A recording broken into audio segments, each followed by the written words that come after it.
একদিনে জোরে দৌড় দিয়ে তাহলে চিন্তা পাবো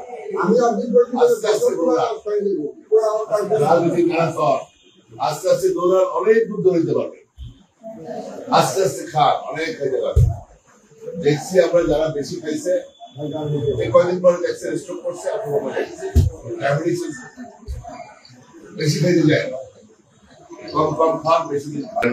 এটা স্বাস্থ্যগত ভাবে আমাদের নেতা কর্মীরা যাতে সুস্থ ভাবে থাকতে পারে, ভালোভাবে থাকতে পারে, এবং আমাদের দেশের নেতা কর্মীদের সবাইকে একটা মেসেজ দেওয়ার চেষ্টা করছি যাতে সবাই ধীর স্থির ভাবে রাজনীতিটা করে। রাজনীতি অস্থিরতার জায়গা নাই, হ্যাভ প্যাশেন্স, ধৈর্য ধরতে হবে।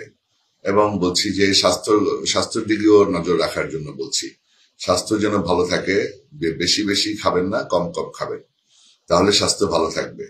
এবং এই কথাও বলেছি যে যেমন রেফারেন্স দিচ্ছি, দেখেন রাজনীতিটা একটা ম্যারাথন রেস, এটা অনেক দূর যেতে হয়, ধীরে ধীরে যেতে হয়। আপনি যদি জোরে দৌড় দেন ম্যারাথন রেসে, জোরে দৌড় দিলে পরে আপনি ম্যারাথন রেসে লক্ষ্যে পৌঁছতে পারবেন না, আপনি মাঝপথে আপনি হোঁচট খেয়ে পড়ে যাবেন, চিত হয়ে পড়ে যাবেন।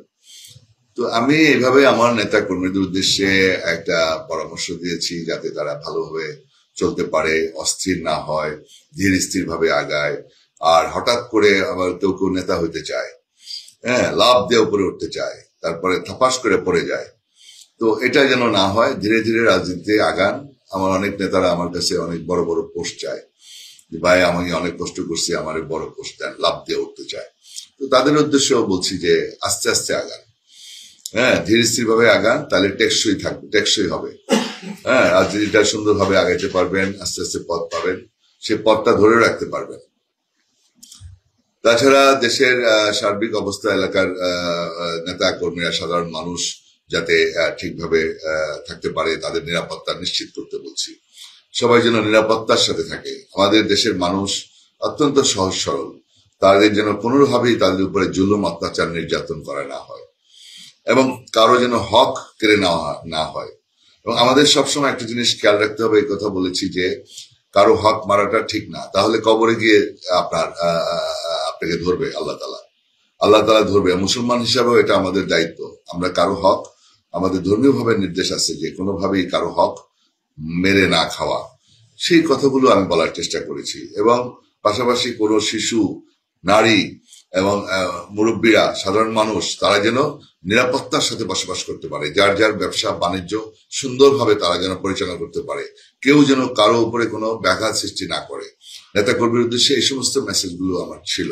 আর আপনি যদি লক্ষ্য করেন, আমি আরো 5টা ইফতার পার্টি করেছি এখানে।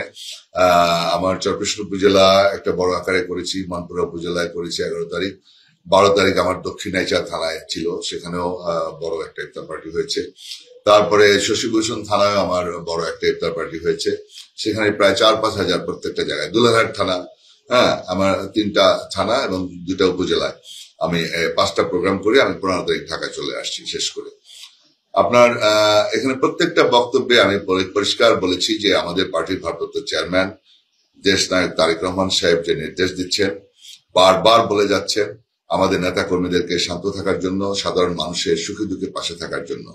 কোন রকম জুলুম, অত্যাচার, নির্যাতন কোনোভাবেই গ্রহণ করা হবে না, অ্যাকসেপ্ট করা হবে না, এবং তাদের বিরুদ্ধে সাংগঠনিক রাজনৈতিক ব্যবস্থা গ্রহণ করবেন। বারবার নির্দেশনা দিচ্ছে, সেই নির্দেশনা অনুযায়ী আমি সেই মেসেজগুলো দেওয়ার চেষ্টা করছি তার একজন কর্মী হিসাবে, তার একজন প্রতিনিধি হিসাবে। আমি সেখান থেকে 3বার নির্বাচিত হয়েছি। গত 2018 সালে আমি টোটাল 6 বার নমিনেশন পেয়েছি। গত 18 সালে আমি নির্বাচন করেছি। আওয়ামী লীগ ফ্যাসিস্ট, তারা ফ্যাসিস্ট কায়দায় আমার ভোট চুরি করেছে, তা না হলে আমি আল্লাহর ইচ্ছায় 6 বারই আমরা নির্বাচিত হতাম। তো যাই হোক, এখন আমার সেখানে বক্তব্যগুলো পরিষ্কার দেখেন, সাধারণ সন্ত্রাস, চাঁদাবাজ এবং ইয়াবা ব্যবসায়ী বা যে কোনো ধরনের মাদক ব্যবসায়ী এর বিরুদ্ধে আমি সোচ্চার কণ্ঠে আওয়াজ তুলেছি এবং বলার চেষ্টা করেছি এগুলির সাথে যেন কেউ জড়িত না থাকে, তাহলে আমাদের দলের সাথে থাকতে পারবেন না কেউ, আমি তাদেরকে দল করতে দিব না। আমার দলে দল করতে হলে সুন্দরভাবে পার্টির নির্দেশ অনুযায়ী, হাইকমান্ডের নির্দেশ অনুযায়ী সবাইকে চলতে হবে এবং আমাদের পার্টির সাধারণ মানুষের সাথে মিশতে হবে, সুখে দুঃখে মানুষের পাশে থাকতে হবে।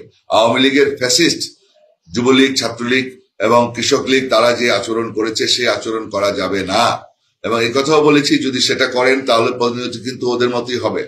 সে সমস্ত সাবধানের বাণী ছিল আমার বক্তব্যে। কিন্তু একটা মহল, একটা বিশেষ মহল, স্বার্থান্বেষী মহল আমার বক্তব্য কিছু অংশ আপনার আপনার মানে নেগেটিভ ভাবে আপনার প্রচার করার চেষ্টা করেছে।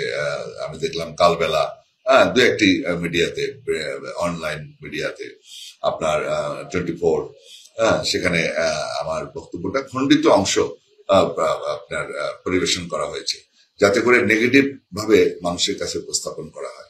এটা আমি মনে করি অ্যাবসলিউটলি ফ্যাব্রিকেটেড এবং উদ্দেশ্যপ্রণোদিত, এবং এই সমস্ত বিষয়গুলো আমাদের সংশ্লিষ্ট মহল খুব সাবধানে আমার মনে হয় এভাবে মিডিয়ার ট্রায়াল না করে, মানুষকে অপমান না করে এভাবে মানুষ জাতির সামনে ভিন্নভাবে উপস্থাপন করা আদৌ ঠিক না। এটা আমি আশা করি আপনারা যারা আছেন সংশ্লিষ্ট মহল তারা খুব সচেতন থাকবেন।